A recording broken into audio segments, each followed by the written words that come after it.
Hello and welcome, everybody. Thank you for joining us for a DigitalOcean Tech Talk. This Tech Talk is called Kubernetes Data Protection and Recovery Made Easy. And I'm really excited that we've got a guest speaker, Ben Morrison. Ben Morrison is a solutions architect with Trilio, and he's based in San Francisco. With 4 years of experience in Kubernetes, he's responsible for customer and partner engagement, supporting the company's go-to market efforts in the cloud-native community. A little information about Trilio. Trilio builds solutions for cloud-native data protection for Kubernetes, OpenStack, and virtualization. We're really happy to have folks here who are live, those who are watching after the fact. And before we begin the talk, if you're watching live, let us know in the comments, who are you and where are you watching from? We'd love to call you out and say hello. And a little bit of information about this talk. Actually, I'm just going to pass it over to Ben. Ben, why don't you take it away? And if folks tell us where they're from, I'll find a good time for us to look at that. Okay, sounds good. Thank you, Kim. Yeah, I always like knowing where the audience is from. So as Kim said, my name is Ben Morrison. I'm a solutions architect here at Trilio. Thank you, Kim and the team for having us here today. And so today we're going to go over TrilioVault for Kubernetes, how to use TrilioVault to back up, restore, and migrate your applications across different clusters, Kubernetes data protection and recovery made easy. And we'll show you how to do that on the DigitalOcean Kubernetes service platform. So with that, we'll go ahead and get started. So first and foremost, here's our overview of TrilioVault for Kubernetes, kind of the 6 main topics that we're going to be talking about today. First and foremost, on that top left, you can see that TrilioVault for Kubernetes is application-centric. And what this means when talking about backups and restores is we focus on the actual applications and the workloads running on your Kubernetes clusters. And we do not focus on backing up the entire cluster itself. Now, that being said, you can use TrilioVault for Kubernetes to back up an entire cluster. But the reason why we focus on that workload and application-centric backup is because the nature of Kubernetes is so easy to spin up a new cluster or take down an old cluster if you have some issues. We wanted to focus on allowing users to, once they have a secondary cluster spun up, if they have any sort of migration they're doing or any sort of disaster recovery, then they can quickly pull in Trilio and get all of their workloads and applications exactly as they were running, recovered on that new cluster. We do this application-centric backup and restore by selecting the data, metadata, and all the Kubernetes objects associated with those applications. And you can select those applications or workloads using a Helm chart, an operator, a label associated with the application, or by backing up an entire namespace. Trilio is native to Kubernetes, which means that we are essentially packaged as an operator and we deploy CRDs directly into the Kubernetes API. So this means that you can use commands like kubectl get backups, kubectl get restores. You don't have to worry about a whole nother CLI. And this also means you don't have to worry about a whole nother API when talking about integrating Trilio with other ecosystem tools within the Kubernetes space. This gets us to our next topic, enterprise class and ecosystem tooling. We have a variety of features, some of which we'll talk about today in regards to hooks, restore transforms, policies, all different ways that you can customize your backups, make them just exactly as you need them. And you can even integrate Trilio easily with other third-party tools like Prometheus and Grafana, as long as they connect directly to that Kubernetes API. We are very easy to try and install. You can try Trilio, you could install it and have it probably installed and set up through DigitalOcean actually before I'm even done talking today. And you can do that with a free trial, which allows you to have a cluster of any size for 30 days. You can also have a free basic license, which is for a cluster that is 10 nodes or 20 CPUs, whichever one comes first. And then lastly, of course, we have that enterprise edition licensing for as large of a node or cluster or however many clusters you need. And that also comes with that premium support 24/7, 365. Fifth here on our list is our management console, our UI that we have with our product, and we'll be showing a little bit of today, allowing you to do some click-driven workflows and some extra features you wouldn't normally see on the CLI, such as application discovery and monitoring. And then lastly, we're going to be talking a little bit about infrastructure compatibility and certification, some of those nitty-gritty details, some of the storage that you're compatible with, which is almost all storage, as long as it has snapshotting functionality. And then also what you can use as a target when it comes to NFS, S3, and blob storage as well. From there, I'll go ahead and take a stop there. Is there any questions in the chat there, Kim, or can we keep on moving on here? No questions, but I just want to call out, we've got lots of folks who have responded, like who they are and where they're from. Yeah, so we've got people from Europe, Ukraine, and Poland, and Russia. We have folks from India, people from the US. And we also asked, like, what is your role? We've got a lot of DevOps engineers, some system administrators, and software architects. So I think people are excited to see what TrilioVault is all about. Great, So, absolutely. Yeah. Thanks for letting us know where you're from and what you do, y'all. Yeah, thanks for letting us know, everyone. That's I like the sound of those titles. That I think this talk will be right up your alley as a system architect or DevOps, or any of the others listed as well. So now we'll continue to carry on here. So TrilioVault for Kubernetes, you can see a screenshot of our UI here in the middle, but don't worry, I'll go over it in detail in a demo later on. So first and foremost, we are distribution agnostic. And so this means that any CNCF certified Kubernetes distribution, Trilio is compatible on and can run on that cluster distribution. And this is because we integrate directly with that upstream Kubernetes API. But of course, today we're focused on DigitalOcean. We've had the pleasure of growing a great partnership with DigitalOcean. And so we'll show you how to install and interact with Trilio through DigitalOcean clusters here today. We are storage agnostic. This means that you can use any storage you want on your cluster with Trilio, as long as you have a CSI driver with snapshotting functionality. Luckily, especially in these past couple years, the majority of storage has become up to date in terms of having those snapshotting features. And then from there, Trilio does all the rest of the work with automating those backups and restores. In terms of storing your backups to a target, to a third-party location outside of your clusters to make sure that is properly backed up and secure, you can use any S3 compatible bucket. So this would be, for example, Amazon S3 or GCP would be some examples. Or actually, I believe DigitalOcean also has buckets and storage that you can use. And then you can also use an NFS if you wish to back up those backups too. Lastly, I will make one more note that with a new release coming by the end of the year, you will also be able to use blob storage to store your backups onto. Here, you can, of course, use Trilio on any cloud out there. We are also cloud agnostic, whether it is public or on premises. You can even install Trilio on air-gapped environments as well, if you have an air-gapped or a black site environment. And then lastly, as we talked a bit about today, and you'll hear as a recurring theme here, we also have that package management agnostic piece as well. You can use labels, you can use operators, you can use Helm charts, or you can use the entire namespace to back up your applications and workloads. Here, in terms of packaging and accessibility, you can see and download TrilioVault for Kubernetes right from the DigitalOcean marketplace. I believe that install app click will take you to your cluster dashboard, and from there can install Trilio with one click directly onto your DigitalOcean cluster. And it even quickly configures and pulls its own license for you, so you don't have to worry about configuring your own license. And I believe there's just a few quick steps to do to set up that UI, and DigitalOcean Marketplace will automatically tell you exactly what those steps are for finishing up that UI setup. So just to fully paint the picture here of what TrilioVault for Kubernetes is and what we mean by TrilioVault protection and recovery. Here, imagine we have a Kubernetes cluster 1.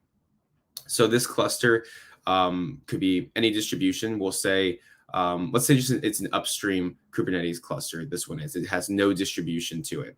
So you can have your applications running on that cluster, any pods, persistent volumes, secrets, config maps, etc. Any of those objects are all sitting on that cluster. And with Trilio installed on that cluster, you're able to capture all of those objects, every piece of data and metadata associated with that application, and you can then back it up to either an NFS or S3 target. From there, you can then restore that NFS or S3 target to that same cluster, same namespace, or an entirely different namespace if you wish. Or, like we'll say in this example, let's imagine this Kubernetes cluster 2 is a DigitalOcean cluster. So number 1 is no distribution upstream. Number 2 is DigitalOcean. So let's say now, instead of using that same upstream cluster, we want to migrate our workloads over to DigitalOcean because we've started to use DigitalOcean and we've started to use more of the clusters using DigitalOcean's distribution. So we want to migrate those workloads over. So we can also do that migration piece through that NFS or S3 target. We can also, outside of migration, do this in the event of a disaster recovery situation. If we have a failover cluster, maybe cluster 2 is a backup cluster that we have. When cluster 1 starts to have issues, we can quickly restore our applications and workloads exactly as they were running on the last point in time when a backup was taken. The one note I do want to make with this graphic is any cluster that you want to migrate applications back and forth to, each cluster does have to have Trilio installed onto it. Luckily, though, Trilio is agentless. We function as an operator and do job-based backups and restores. So essentially, Trilio takes up almost no resources on your cluster when it's sitting there and not being utilized. And then when a backup or restore occurs, Trilio spins up pods to cause that backup or restore to occur and then spins back down. I'll make a note too. Feel free to ask any questions in the chat as we go along. Kim will happily interrupt me if she needs to make sure we have questions. I just want to make sure everyone is getting the full clarity on our topic today. So now going into those custom labels, Helm and operator and namespace pieces I mentioned before in regards to how we actually go about backing up your workloads and applications, or how you can set up your backups. So of course, as you can imagine, custom labels is the most common way to go about backing up applications and workloads. And what you simply do in this situation is select a label associated with a certain application or workload. And Trilio will then go through all of your Kubernetes objects, find all of the objects associated with that label, all the persistent volumes, as well as all the metadata as well. It captures all that data. All of the metadata is captured in JSON format, and all of the persistent volumes are captured in QCOW2 format. From there, everything is captured, put into the target, and then can easily be restored. For Helm charts, you can simply select a Helm chart to back up. And when you select that Helm chart, again, Trilio finds all the data and metadata associated with that application, but also backs up any of the previous versions of that Helm chart itself in the actual Helm chart itself. So when that application is redeployed, you still have your Helm chart and all the previous revisions on that new cluster. I think you'll find too that when it comes to some of the other solutions out there, very few, if any, that I'm aware of, back up Helm charts in this fashion, where you actually back up the Helm chart itself and restore it onto the cluster. Same thing goes with operators. We're actually the only solution out there that you can back up using operator. And what you do in this situation, very similar to Helm chart, is you select that operator used to deploy or manage your workload or application. And Trilio, once again, finds all the data and metadata, but also backs up any of the resources of that operator and any of the operator custom resources created by that user. And then lastly here, we have that entire namespace level application backup. So for here, as you can imagine, all data and metadata in a certain namespace will be backed up. And here you can also specifically select operators and Helm charts to have those be backed up as well when it comes to custom resources and Helm charts. So namespace giving that full backup experience so that you know that you're missing no gaps when it comes to a certain solution or workload. I'm going to interrupt now. Sure, this go is for really it, Kim. cool. Okay, so I see there's at least four different ways that you can like decide how you're going to set up your backups by labels, Helm charts, operators, or namespaces. That's very cool. Can you talk like a level up? Like why was TrilioVault developed? Like what issues did Trilio see Kubernetes operators experiencing? Or tell us about the beginnings of the project. Absolutely. Yep. So our founder, Murali, decided to create a new way of backing up solutions when working at EMC many years ago. And so he found some flaws with the current way that solutions and workloads were being backed up. They weren't granular enough. They weren't quick enough. They didn't have quick enough RTOs. And so he developed TrilioVault for Rev first, then TrilioVault for OpenStack. To give a little bit of context, we have 3 products. And then this last and newest one, TrilioVault for Kubernetes. And now with TrilioVault for Kubernetes, what we've found when it comes to backups and restores, and as more people are moving towards Kubernetes, is that those older legacy backup solutions, even our own like TrilioVault for OpenStack, don't correlate with Kubernetes. But backing up entire VMs is not very granular. It's expensive because you have more storage that you have to deal with in terms of data actually being stored away and paying for those storage costs. And it's not as quick either because the RTOs of having a cloud native Kubernetes backup is always going to be a lot better than a traditional legacy backup solution. And then lastly, there's a lot of features of Kubernetes. Here, as we're moving to Kubernetes and Kubernetes distributions, might as well be using all of the orchestration solutions and benefits of Kubernetes that we're all migrating to and building. And so having that cloud native backup and restore solution really makes sure that you're utilizing every bit of Kubernetes in your own backup process.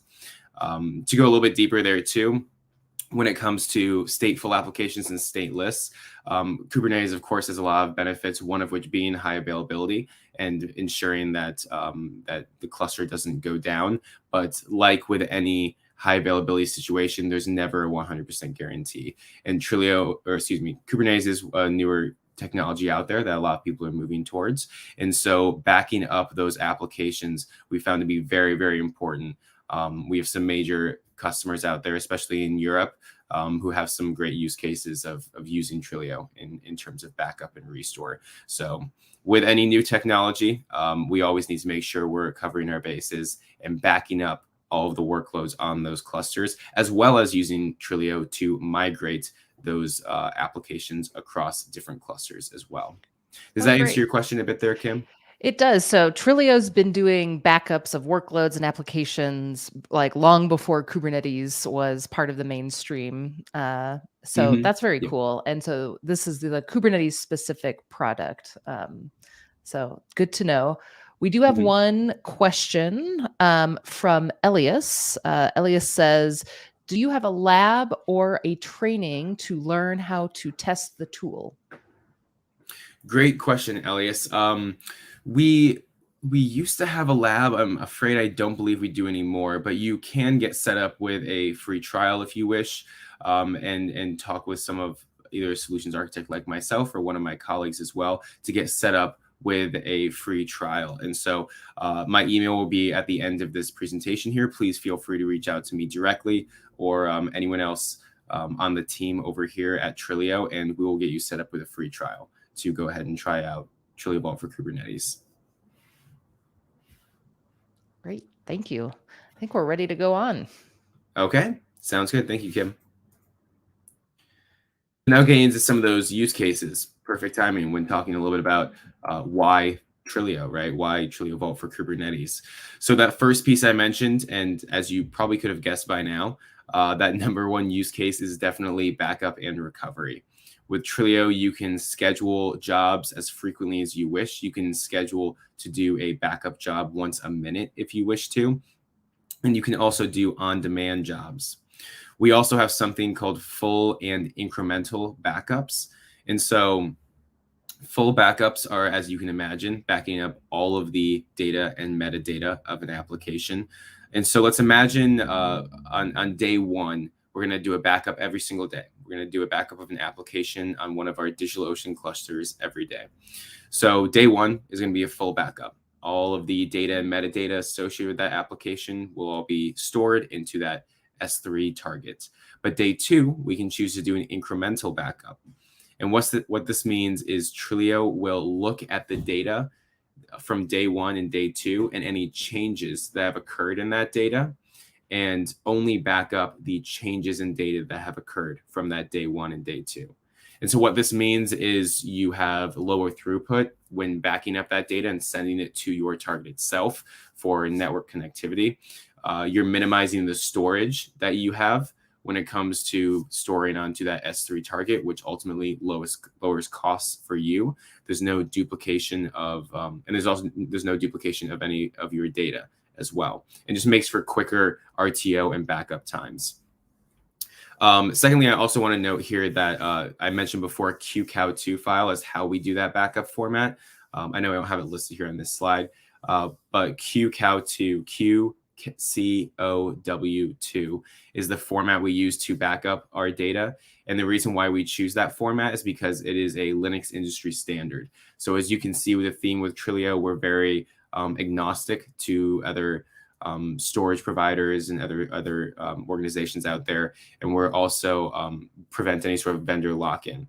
So with some other solutions in the space, you'll find that there are proprietary formats for their backups. So if you stop using a certain solution, you will no longer have access to your backups. But with Trilio and that QCOW2 file format, of course, you'll be using Trilio to create those backups and restores, but you will always have those files, and you can interact with those files with any other third-party tool, however you wish. Disaster recovery is our second use case here.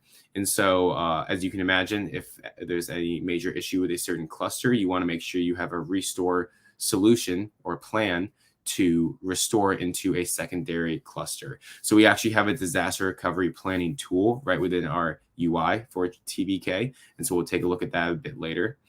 We also have application mobility is another use case for Trilio. We've had some organizations and customers interested in using Trilio in an automated process using GitHub runners or any of the other automation tools out there like Ansible or Terraform. And you can actually augment your CI/CD pipeline by automating Trilio into your CI/CD pipeline process, essentially. So especially for multiple test environments or multiple dev environments, you can use Trilio to move your applications and data exactly as they are throughout environments themselves. Some use cases would be such as maybe having some sort of failure issue or maybe a ransomware or malware attack within a production cluster. You can capture that data and, of course, restore it exactly as it was before to fix whatever issues you were having. But secondly, you can capture that data as it stands, pull it into a test cluster, and test and diagnose exactly what was going on to prevent future failures. So a bit of that application mobility and more of that DevOps piece might be interested in the DevOps listeners out there. And then lastly, as I mentioned a little bit before, migration. As we all know, there's a lot of new Kubernetes distributions always coming out, new versions constantly being updated. Some people prefer to have multi-distribution. Some people would want to stick with one distribution like DigitalOcean. And so Trilio lets you move applications and back up your applications and workloads before doing any updates or before doing any major changes to make sure that your data is still secure.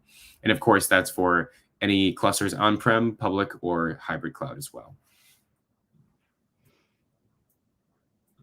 So here then, I mentioned a bit before about malware and ransomware as well. As a sort of fifth use case here or something to cover here.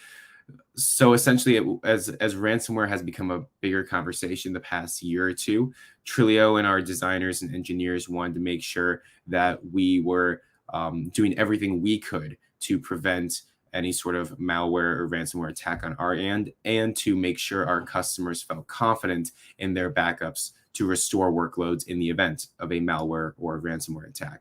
So as you can imagine, in that disaster recovery piece, if an organization fell victim to a ransomware attack, their data in their production clusters were encrypted and they were told to pay a ransom. A solution like Trilio allows you to restore your data before that encryption even occurred, and restore it into another cluster to avoid having to pay any sort of that ransom. Now, to make sure that those backups are secure, our designers and engineers follow the NIST cybersecurity framework, which is an internationally recognized framework for best practices for combating malware and ransomware. And so NIST says the 4 steps you should do, are protect, detect, and mitigate, and recover. And so what we did is we outlined each of these bullet points is a feature of TVK. So we outlined all of our different features, either ones we already had existing or ones that we designed and created new in the past couple months. We align these to each one of the NIST cybersecurity framework objectives or pillars, essentially. So if you have more questions about ransomware, feel free to, again, contact me directly or anyone at the Trilio team, and we'd be happy to give a demo and a little bit more in-depth talk of all of the precautions and all the steps we've taken to help with ransomware. Yeah, thank you. We've got a question. I think it's related to this. So Bazimia said, how secure is it to actually use Trilio in a cluster? I'm not sure if this, what you just covered, covers that exactly, or yeah, tell us about security. Sure. So that it does cover a bit of that specifically. So especially in that protect piece is where I would say you get into that. We have RBAC. So your different roles and permissions, you only see and can do what you should be seeing and doing. You can also, in that detect and mitigate, you see that second one down, containment. That means that if one role or one user permission gets compromised, as we know, one of the main ways that security is breached is actually through users. You can quickly contain a certain user to not allow them to do anything else, to lock down that user and stop that malicious actor. We have encryption with our backups themselves. We have multi-factor authentication. We have notifications and alerts. If Trilio sees anything suspicious when doing those backups, they can alert you directly. I do want to clarify with this that Trilio is not a cybersecurity solution. We are at our core a backup, restore, and migration solution. We just have these security features to make sure, as that question was just asked, that we are secure on our end. For a little more detail, feel free to message me directly, but those would be the quick ones I would hit on. RBAC, multi-factor, containment, all features to make sure that Trilio is secure when sitting on your cluster. Great, thank you. Perfect, thank you, Kim.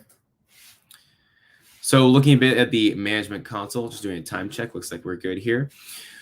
Looking a bit at the management console, again, I'll show this in a bit of a demo here in a second, but just to point out some highlights, you have, with our management console here, we have something called application discovery, where you can discover the namespaces, objects, labels of your applications themselves and actually see if they've been properly backed up or if they're unprotected and not backed up. We try to have very intuitive management of all of your backups and restores, and we have real-time streaming or real-time dashboards of your backups and restores themselves, so you can see what backups are successful, what backups might have failed, and why they might have failed, so you can fix them as quickly as possible, and what backups are in progress themselves. You can also migrate data and applications from one cluster to another, like I've mentioned before. You can do that right here in the management console. We have multi-cluster management, so you can load in multiple clusters and migrate that data right within the management console, which we're actually going to do in the demo today. And then lastly, any monitoring of the health of your backups. You can monitor the storage of your S3 and NFS targets, where those backups are going to. All of those details you can see right from that management console. Quick note on logging and monitoring.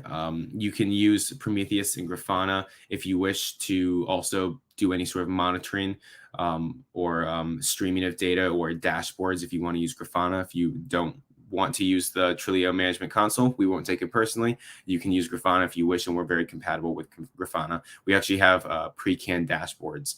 And just to note, as we said before, remember here that Trilio integrates directly into that Kubernetes API when you deploy it as that operator. So again, any third-party tools out there that talk directly to that Kubernetes API, you can use to work with Trilio as well.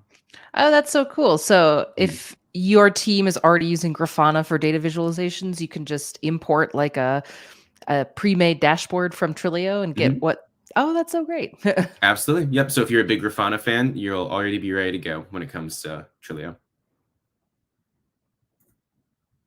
So here's our last piece here, our compatibility slide summarizing pretty much everything we went over. So again, CNCF certified is the only requirement for distributions. Besides that, we are distribution agnostic.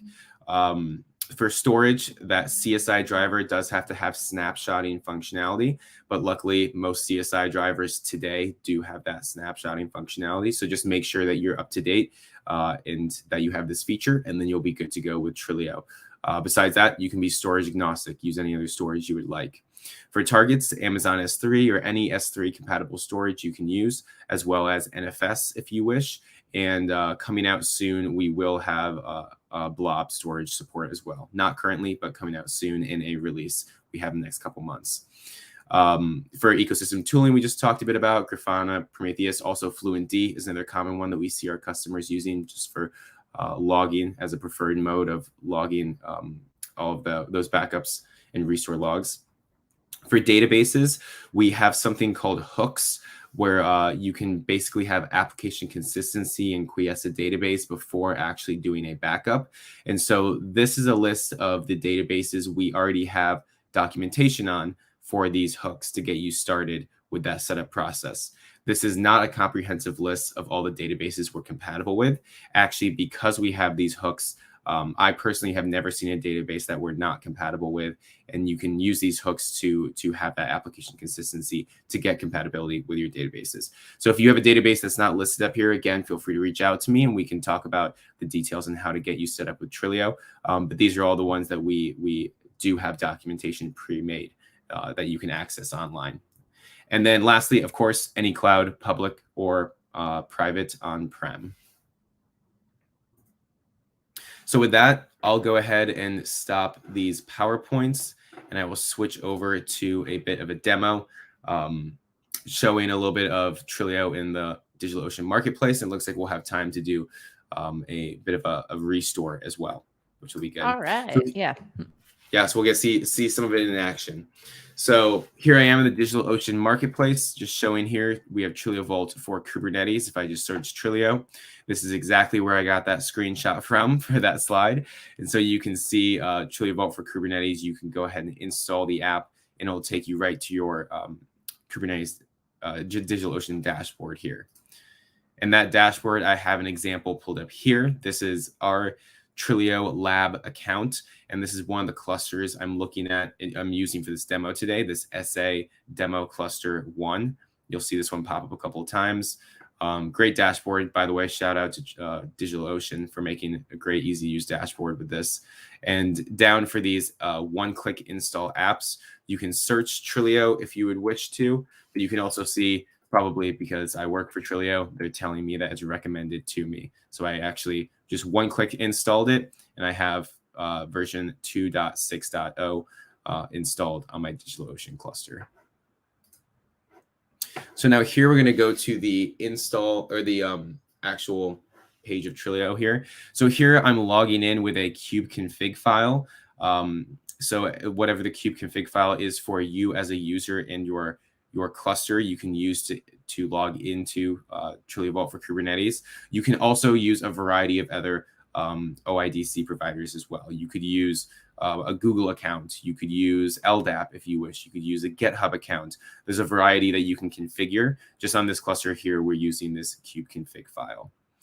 So here, this is the first thing I see when I first log into Trilio. So I'm going to start from the left here and just move to the right to explain everything we see on the screen. First, we have a variety of tabs. We're in this home tab right now, which shows all of the backups and restores. This is where we execute those backups and restores and also see those summaries as well. Here we have a Velero integration. So a lot of our users are getting used to Kubernetes and having those stateful applications on their Kubernetes and DigitalOcean clusters. The first step they usually do is they use Velero, because Velero is an open source backup and restore solution. But as a lot of users eventually find, Velero, it does the job, but is very bare bones. It's simple. It's as minimal as it can be, and it doesn't have all the features that they normally want when it comes to a backup and resource solution. So if you are a previous Velero user, once you set up the Trilio UI on that cluster, if you also have Velero installed in the same cluster and have backups and restores, this tab will be open and you can go in and actually see all of your backups and restores from Velero right in the Trilio UI. So we just wanted to make that migration process from Velero to TVK as easy as possible. And so here you can see that right in the TVK UI. We also have management resources tab. Essentially all of our CRDs you can have access to and manage here. And then lastly, that disaster recovery planning tool. Here you can see this multi-cluster management we have. I have two different DigitalOcean clusters, my primary and then my Docs 2 cluster. The way I added these is I just added in the Trilio I added a name and I added in the URL of that Trilio instance. And from there, it told me what distribution it was, and I was able to log in with a kubeconfig file. Now here in the middle, this is that application discovery piece. You can see I'm looking right now at the namespace level. So this is all of the namespaces in my primary cluster. I can switch to list view if I wish. I personally kind of like the honeycomb. It's a big debate here at the company, but you can choose which one you want when it comes to how you view your application discovery. And so here you can see I have a WordPress application that is in this WordPress namespace and has been successfully backed up. All of these others have not been successfully backed up. So you can see if I go to protected, I can filter through and see only the protected namespaces, and unprotected, I can filter out any unprotected namespaces. And so here on the right, you can see there's just 2 backups that have been done here. Of course, in a real situation, you'd have many more because you're probably doing backups at least every day. We, of course, don't do that for a demo cluster, but this is where you see that backup summary and then a restore summary of any restores that might have occurred. Here we can see this WordPress namespace backup 2. This is one that I took, I believe, just yesterday. And I can look at the status log of that backup. So here you can see the metadata snapshot, the data snapshot, data upload, and metadata upload that all occurred. And here, this one took about, it looks like about 9 minutes it took to complete here. That's actually, to be honest, a little bit on the longer side for some reason. I don't know why it's 9 minutes, because normally that would be more about 3 minutes for a WordPress application. But that is one piece of those RTOs. We encourage users to download a free trial or do a POC with us and then see what the metrics are in their environment to make sure that you're meeting those proper RTOs and SLAs. Oh, you can also, one more note on the backups themselves, you can also get very granular and see all the metadata that you're backing up. So here I'm seeing every piece of metadata that I'm actually backing up if I want to get very, very granular and just make sure that I'm capturing what I want to be capturing. So then here I will go ahead and switch to the application view. So before I was looking at namespaces, now you can see all of my namespaces are on the left-hand side here. I'll go back to the WordPress application. And now I'm looking at labels, operator and Helm charts, objects, and backup plans. So here I can see an individual label of WordPress, and I can create a backup at the label level if I wish to. When I do that, I create a backup plan. These backup plans are essentially the blueprints of your backups, and I select what target I want. I can name the backup. I can add in hooks if I wish, either selecting one or like this hook example, or creating my creating new ones right here. I can also add in scheduling policies. So here I have example daily backups, monthly backups, which I'll show later on in the resource management tab. But I can add in these policies here for both full backups and incremental backups. I can also add in retention policies, which is telling Trilio to essentially clean up old backups and reduce clutter. So I only keep so many backups per month or per week. So I'm not going to execute that backup now because I already have one that I'm going to restore later. But here, that is where you can see the labels here.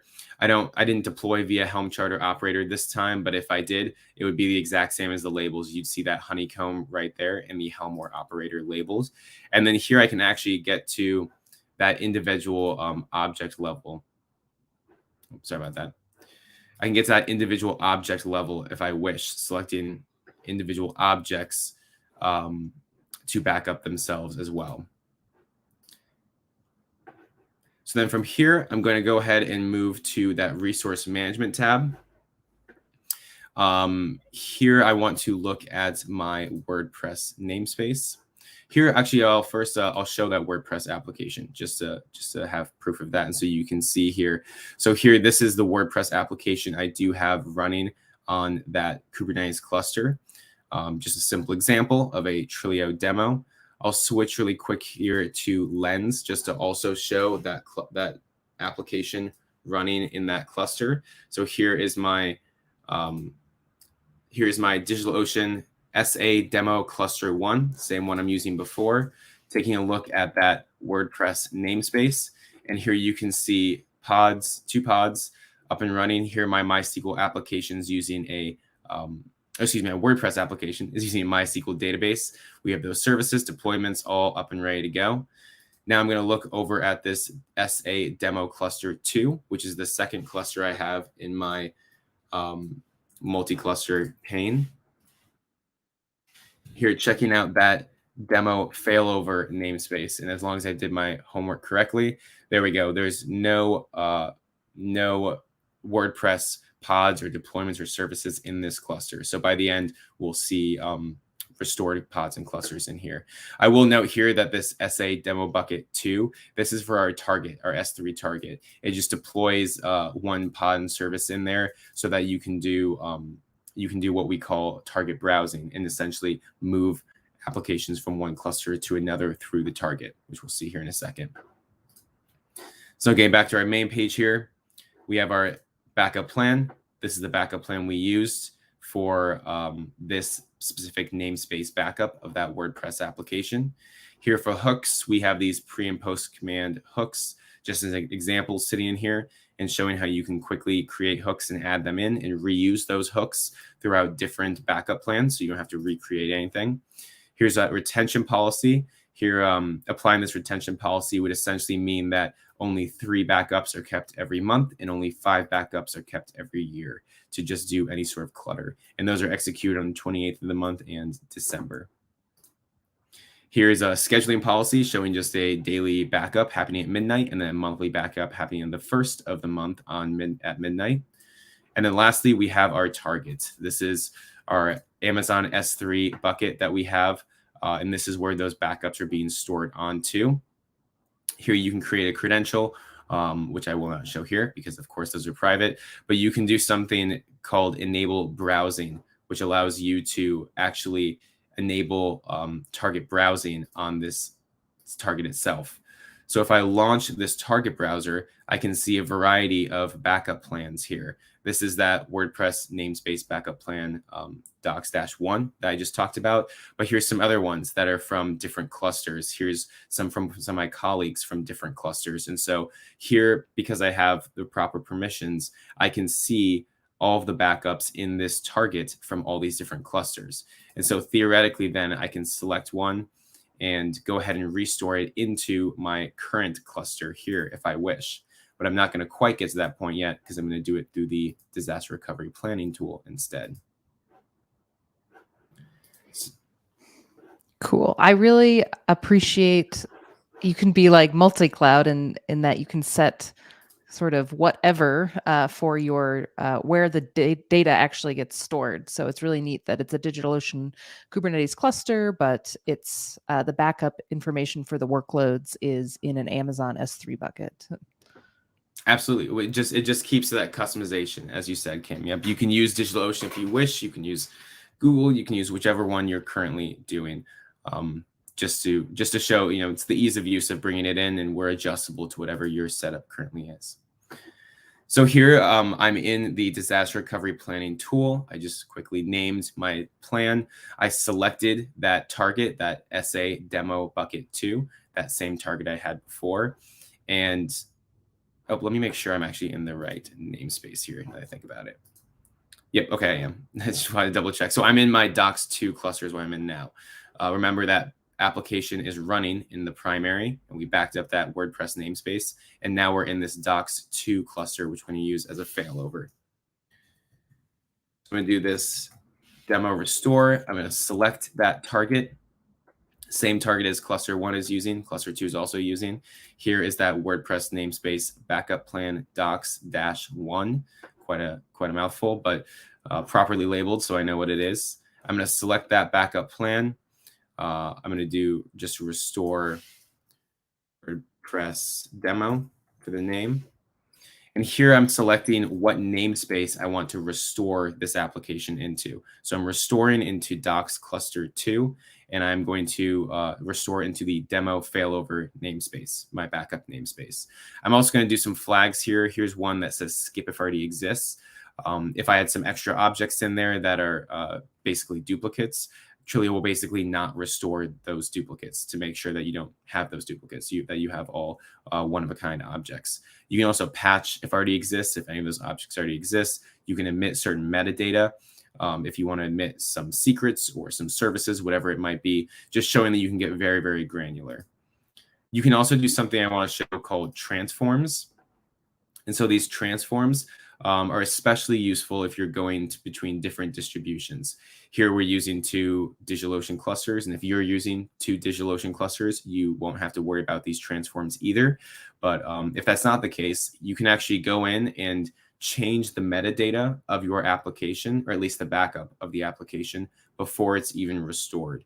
So here, this DO block storage, I'm selecting that block storage, and I can replace essentially the storage class that I want to use for my application. So if your application in cluster 1 is using storage class 1, and your cluster 2 is using storage class 2, a different storage class, when you move that application over, you can tell your application, your backup, essentially, hey, instead of using storage class 1 like you did before, now use storage class 2 in cluster 2. So it helps that migration process be very seamless, and that's essentially how we're able to be distribution agnostic. Again, you can exclude more resources if you wish. You can add in more hooks if you wish, but we won't need to do any of these. So we're going to go ahead and continue and kick off that restore process. So just going through the validation process.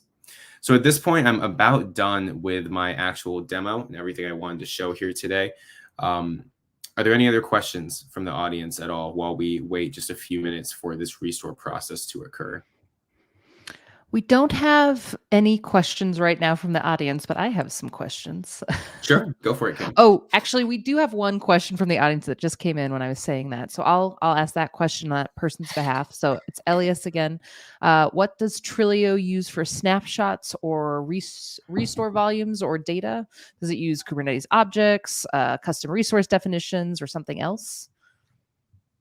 It uses Kubernetes objects, is I believe what I'm understanding from the question. So Trilio essentially tells that CSI driver to take a snapshot of a persistent volume. Because it's just a snapshot, that's not in a state that you can easily restore or back up and store away. So from there, Trilio does all the rest of the work. It captures any other objects in JSON format, captures the snapshot in QCOW2 format, stores it away, and can bring it to a new cluster. I'm not sure if that totally answers the question, but if you need any clarification on that, let me know. Great. Question from me. So I love the user interface that you're showing, and you get to select like all the options and configuration. Do you all have a command line tool, or can you use like YAML files to do all of this for TrilioVault? Absolutely, yep. Usually I don't do it because it's not quite as pretty, but here I can do something like kubectl get backups in my WordPress namespace. And I can go ahead and see some of these backups that have occurred right here as well. For YAML files as well, you'll find documentation. I don't have them set up on this cluster right now, but you can essentially do everything I just did in the UI with CLI as well. You simply create YAML files for a backup plan. You create a YAML file to execute that backup plan. and from there you can do all the same sort of stuff. I don't think I have any examples here, but let me just really quickly pull up docs.trilio.io. This is a good example of our documentation that you can go to. Go ahead and select TrilioVault for Kubernetes. And when you go to this getting started page, you can get started with APIs. Let's do label example. So here, just an example of, that's a sample application. Let's keep going. Create a backup plan. So here, right here is an example of that YAML file. That's a YAML file of the backup plan itself. So essentially when I'm doing that in the management console UI, Trilio behind the scenes is creating this YAML file to have. And so if you wanted to skip that step and just use the CLI, you could create it that way as well. One other thing I want to show while this guy's still going is I can also go to, let me see here. That's just pulling up here. Anyways, you can see through that documentation, that YAML file itself. And you can actually see the details in YAML in the UI as well, if you wish. Oh, okay, great. Well, that's great. Yeah. So if you're working at a place where you really value like having that those YAML files, so as like a GitOps or infrastructure as code strategy, you can do that. And I really like that since they're custom resources, you can just interact with them via kube control instead of like a TrilioVault CLI tool. Oh, absolutely. perfect. Yep. There they are. There it is. Okay. I was trying to think where to go. Any DR plan, any restore, any backup, any of them, you'll see an option to view YAML if you wish. Okay, great. We've gotten 2 other questions from the audience. So from Konstantin, they said, I noticed that the TrilioVault dashboard is served via HTTP. What would it take to add HTTPS after running the one-click install? Is it just like any other Kubernetes service, or do I need to do something else? You can do HTTPS as well. It's just different mode of setting up. So the instructions would show, it's just an easy clarification choosing between HTTP or HTTPS. I just chose to set up with HTTP with this situation. But to answer your question, either one works with setting up that UI. And are those instructions part of TrilioVault's documentation or the DigitalOcean one-click? Great question, Kim. They're actually both. So if you go to the Trilio documentation, of course, you'll see it there. But in DigitalOcean itself, we set up so after you install Trilio, it pops up and tells you some quick instructions, and it will clarify that distinction, or it'll lead you to the documentation exactly where it is. So once you follow the steps in DigitalOcean itself, you'll find it's very easy to find all the other documentation you need and any other instructions for setting up your UI. Great.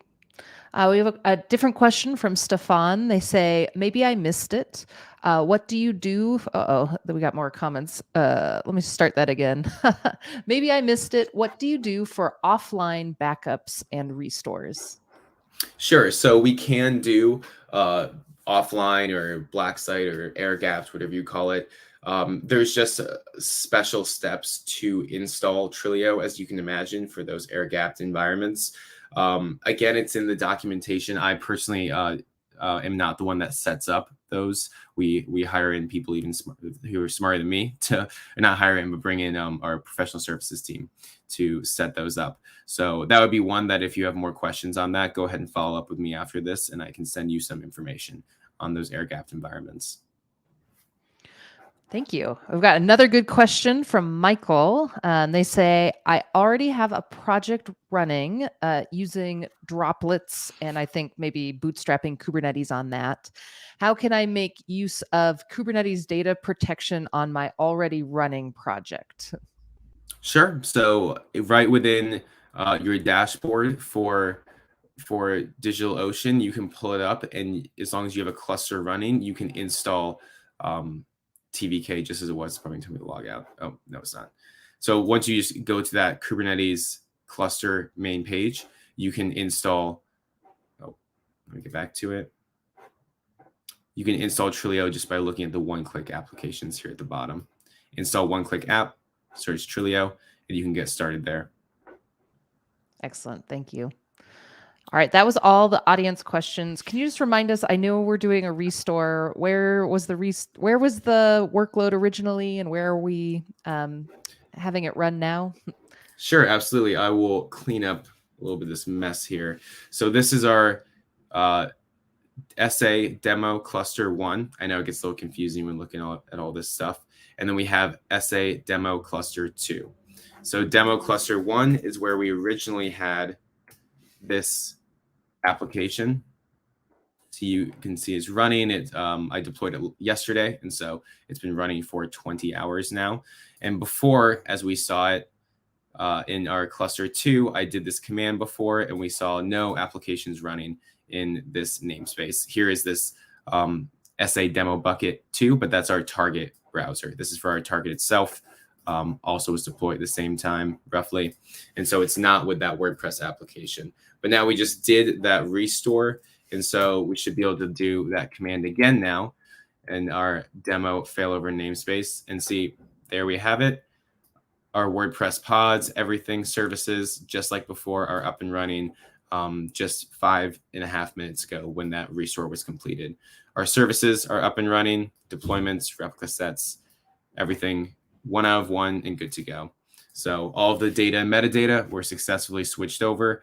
So if this was a migration situation, I would now have all of my WordPress data on my second cluster. And if it was a DR situation, I would be able to continue on with my business continuity and have as minimal downtime as possible. Great. So from there, I think I am all good, Kim. Just one last note here. I think we'll be able to share the slides with the audience after the webinar here today. And so this link here is a Trilio one-click install walkthrough. So exactly how I installed Trilio using the DigitalOcean Marketplace. This video goes through that actual install process. If you wish to follow that, just to have that clarity. And there's also more videos on our YouTube page doing more demos, doing some disaster recovery situations, a variety of stuff there that you can explore. So thank you so much for listening. Again, my name is Ben Morrison. I'm a solutions architect here at Trilio. Reach out to me directly if you wish for more questions, or go ahead and reach out to anyone at our Trilio team and we'll get connected somehow. Cool. So people can actually email you. That would be all right with you? Yep, that's fine with me.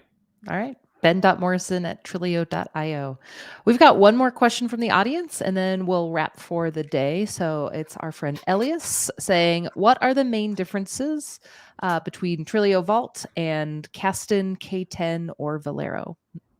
Sure. Good question. So Velero, for starters, like I mentioned before, Velero is open source. So it's kind of the simple the community version. You're not going to have real support with Velero. It's only community blogs and community support. There's no UI built in. There's no ransomware features that I'm aware of. They only back up through label and namespace. They don't have any Helm or operator-based backup. So essentially, Velero is a fine solution. I've used it before, but it's very, very minimal. It's very bare bones when it comes to all the features you can get. And especially, I think that ransomware piece, the security piece, can be a little scary. And so that's one thing to definitely keep in mind, how critical your environments are. And then when it comes to Kasten is a solution similar to us. They do not use QCOW2 format. They have a proprietary file backup format. So that was one of the pieces I mentioned before. There's a little vendor lock in there and not as agnostic as Trilio. And Kasten also does not do operator or Helm based backup either. So they only do label and namespace. You won't be able to back up based on your Helm and operators, and it won't automatically back up those Helm charts and operators. So just a few differentiators to keep in mind. Those are the major ones that always come to mind for me. And so I'd, of course, would encourage you to research any solutions out there and find out what's best for you. Well, great work on your presentation, Ben. Thank you so much for the demo and being so knowledgeable about DigitalOcean and TrilioVault. And that is it for today. So If you are interested in finding the slide deck, it will be added to the Tech Talk registration page. So if you go to do.co/tech talks, you'll be able to find this talk and then the slide deck there after the presentation. Thanks again, everybody, and we'll see you soon. Bye. Thank you, everyone. And thank you, Kim. Yeah, you're welcome. It's great to meet you.